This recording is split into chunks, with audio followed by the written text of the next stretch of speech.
बिस्मिल्लाहिर्रहमानिर्रहीम। अस्सलाम वालेकुम नाज़रीन, मैं हूं मेहरीन सबतैन और देख रहे हैं आप मेरा यूट्यूब चैनल। नाज़रीन, आप में से बहुत से लोगों ने मुझसे कहा कि मेहरीन हम और जानना चाहते हैं मौलाना तारिक जमील साहब से, जो लोग अकीदत रखते हैं, मोहब्बत रखते हैं। उन्होंने कहा कि हम उनके बेटे के बारे में एक किस्सा तो बहुत सुनते हैं कि एक पागल था, एक मैं कहूँगी कि पागल ना कहिए बल्कि वो एक मासूम, एक बेज़रर इंसान था। अल्लाह वाले लोग होते हैं। उसकी एक मोहब्बत आसिम के साथ और उसका क्या तौर तरीका था, वो इंटरव्यू मैंने एक शेयर किया उसके भाई का, जिसमें उसने वो तमाम बातें आपके साथ शेयर की हैं। आप लोग मज़ीद जानना चाहते थे तो एक और मैं आपके सामने इंटरव्यू लेकर आ रही हूँ, जिसमें एक शख्स जिसका आसिम के साथ बहुत मिलना-जुलना था, वो अपने आप को आसिम का दोस्त भी कहता है, क्योंकि कहता है कि आसिम हम जैसे ही गरीब लोगों को दोस्त रखता था।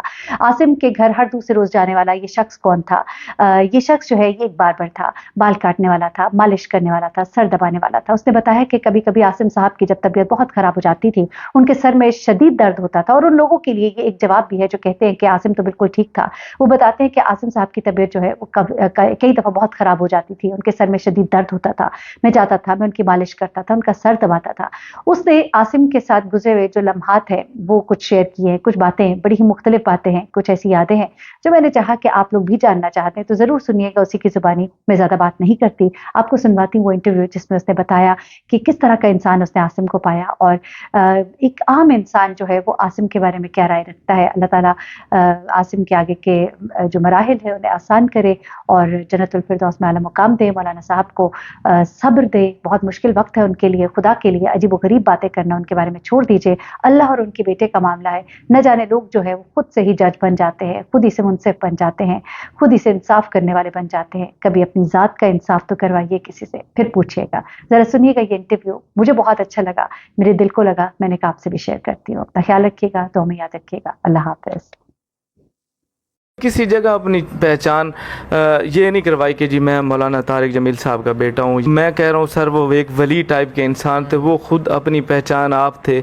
वो इतना अच्छा इंसान मैंने तो ज़िंदगी में कभी नहीं देखा जी। बहुत आला शख्सियत है, बहुत मोहब्बत करते हैं, लेकिन अगर आपने लेवल की बात की है तो आसिम भाई जैसा कोई नहीं। एक फीलिंग्स होती थी कि यार आज मुझे आसिम भाई ना मेरी उजरत के इतने पैसे देंगे, लेकिन पता नहीं उनको कोई कैसे पता चल जाता, वो उससे डबल दे देते। उनके एहसानात हम कभी भी नहीं भूल सकेंगे सर। उनकी तारीफ़ के लिए ना कसम से मेरे पास लफ्ज़ ही नहीं है, इतनी बड़ी शख्सियत थे।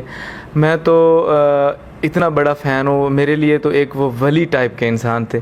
मैंने उनके साथ जो लम्हात गुजारे हैं, जिस तरह की हमारी गुफ्तगू हुआ करती थी, तो कसम से उस वक्त ऐसे लगता था जैसे ये दुनिया में है ही नहीं, हम लोग किसी पता नहीं कोई आसमानी फरिश्ते से बात कर रहा हूँ। बहुत आला शख्सियत के मालिक थे जी। मैं अल्हम्दुलिल्लाह 10-12 साल हो गए हैं प्रॉपरली तौर पे उनकी खिदमत करने जाता हूँ। तो हफ्ते में मैं कम से कम 1-2 दफ़ा ज़रूर जाया करता था। तो वो मतलब कभी कुछ थोड़ी सी तकलीफ़, जैसे उनको सर दर्द हो या कुछ इस तरह की सिचुएशन हो, तो वो मुझे कॉल करते थे, तो मैं जाता हूँ। मेरे लिए स्पेशली तौर पे अपनी बड़ी गाड़ी भेजा करते थे, जैसे उनके पास जो बड़ा डाला है, हाँ वीगो वगैरह जो भी। तो मतलब ऐसे लगता था जैसे कि मैं कोई, मुझे प्रोटोकॉल के साथ वहाँ ले जाया जा रहा। और सर्दियाँ अगर हो तो सर्दियों में भी और गर्मियों में भी, मतलब कभी भी उन्होंने ऐसे नहीं कहा कि समर को जाओ जी गाड़ी पे ले और गाड़ी पे छोड़। बहुत अच्छे इंसान थे जी। दूसरे लोगों के साथ बहुत ही आला ताल्लुक़, लेकिन देखें ये मैं वो बात बयान करूंगा जो मेरे साथ हुई है।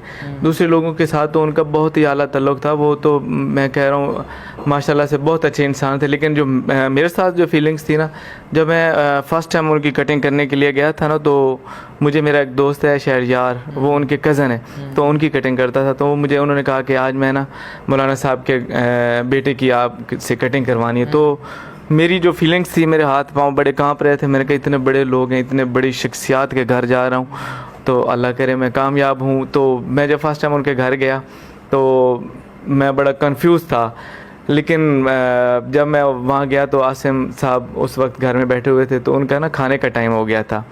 ये बात मैं ज़िंदगी में कभी नहीं भूल सकता। तो मैं जैसे किसी और बड़े लोगों के घर जाऊं तो वो हमारी औकात के हिसाब से, यार ये नाई है, तो मतलब एक लेवल हमारा होता है, वहाँ पे हमें बिठाया जाता है। और हमें भी पता होता है इस बात को, हम बिल्कुल माइंड ही नहीं करते, क्योंकि हम एक खिदमत गुजार हैं, जाकर खिदमत करनी, लोगों को काम शाम करिए और वापस आ गए। लेकिन जिस जगह पे वो माशाल्लाह से बैठे हुए थे, मुझे उन्होंने वहीं पे बुलवाया। کھانے کا ٹائم تھا انہوں نے مجھے اپنے ساتھ بٹھا کے اور جس طرح کا وہ کھانا کھا رہے تھے میں ڈر رہا تھا کہ یار پتہ نہیں یہ کیسے, لیکن انہوں نے مجھے خود اپنے ہاتھ سے سالن ڈال کے دیا اور وہ مطلب مجھے کھانا کھلایا. مجھے اس وقت ایسے لگ رہا تھا کہ جیسے میں کوئی بہت بڑا مہمان ہوں, اور یہ مطلب یہ چیزیں کبھی بھی نہیں بھول سکتا. ان کو جنت میں اعلیٰ سے اعلیٰ مقام عطا فرمائے جی. لاسٹ ٹائم ان کی ڈیتھ کے ایک ہفتہ پہلے ان سے ملاقات ان کی کٹنگ کرنے کے لیے گیا تھا, تو وہ بڑے خوش تھے, بڑی مطلب ان سے میں نے پوچھا سر اب آپ کی طبیعت کیسی ہے, تو بس وہ مجھے یہی کہتے تھے کہ بس دعا کرو, طبیعت کا میرے ساتھ پوچھا نہ کرو. مطلب ان کو نا محبت نہیں تھی اس دنیا سے, مطلب وہ زندگی سے پیار بالکل. وہ مجھے تب فیل ہوا کہ ایک دفعہ میں ان کے کمرے میں بیٹھا تھا, مجھے جو لڑکا لے کے گیا نا تو مجھے عاصم صاحب نے کہا کہ آپ میرے کمرے میں بیٹھیں ویٹ کریں. تو میں جب ادھر اکیلا بیٹھا ہوا تھا تو میں نا ایسے ان کے کمرے کو ادھر ادھر سے ایسے دیکھ رہا تھا.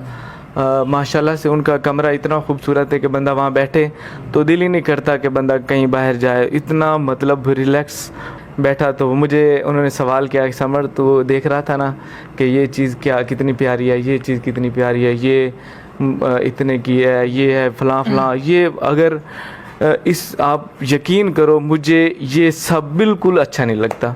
میں چاہتا ہوں کہ میں اگر ایک جھونپڑی میں ہی رہ لوں نا, مطلب مجھے دنیا سے بالکل محبت دنیا سے تو ہے ہی نہیں ہے بالکل, مطلب دنیا سے واقعی. تو اس وقت میں نے یہ سوچا کہ یار واقعی یہ دنیا تو فانی ہے بالکل. ہاں جی جی بالکل, میری سوچ سے بھی زیادہ میں کہہ رہا ہوں کہ قسم سے اللہ بہتر جانتا ہے. میرے دل میں ایک فیلنگز ہوتی تھی کہ یار آج مجھے عاصم بھائی نا میری اجرت کے اتنے پیسے دیں گے, لیکن پتہ نہیں ان کو کوئی کیسے پتہ چل جاتا, وہ اس سے ڈبل دے دیتے تھے. کبھی مطلب ایسے مجھے لگا ہی نہیں ہے کہ یار اللہ ان کو جزائے خیر دے, ان کے احسانات ہم کبھی بھی نہیں بھول سکیں گے. میں تو یہ کہتا ہوں کہ اگر مولانا صاحب بھی ہیں نا تو جو جتنی محبت عاصم بھائی مجھے کرتے تھے تو شاید مولانا صاحب بھی نہ کرتے ہوں شاید, لیکن بہت اعلیٰ ان کو بہت اعلیٰ شخصیت ہیں, بہت محبت کرتے ہیں. لیکن اگر آپ نے لیول کی بات کی ہے تو عاصم بھائی جیسا کوئی نہیں. جی جی میں یہ کہنا چاہ رہا ہوں کہ انہوں نے کبھی بھی اپنی شخصیت کے بارے میں نہیں بتایا کہ میں مولانا صاحب کا بیٹا ہوں.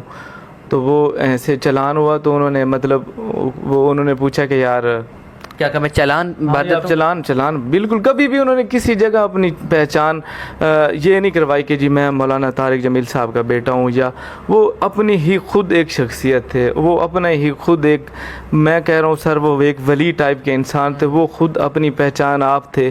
وہ اتنا اچھا انسان میں نے تو زندگی میں کبھی نہیں دیکھا. وہ تو غریب بالکل بہت غریب پرور, یہ ایک پاگل نہیں ہے.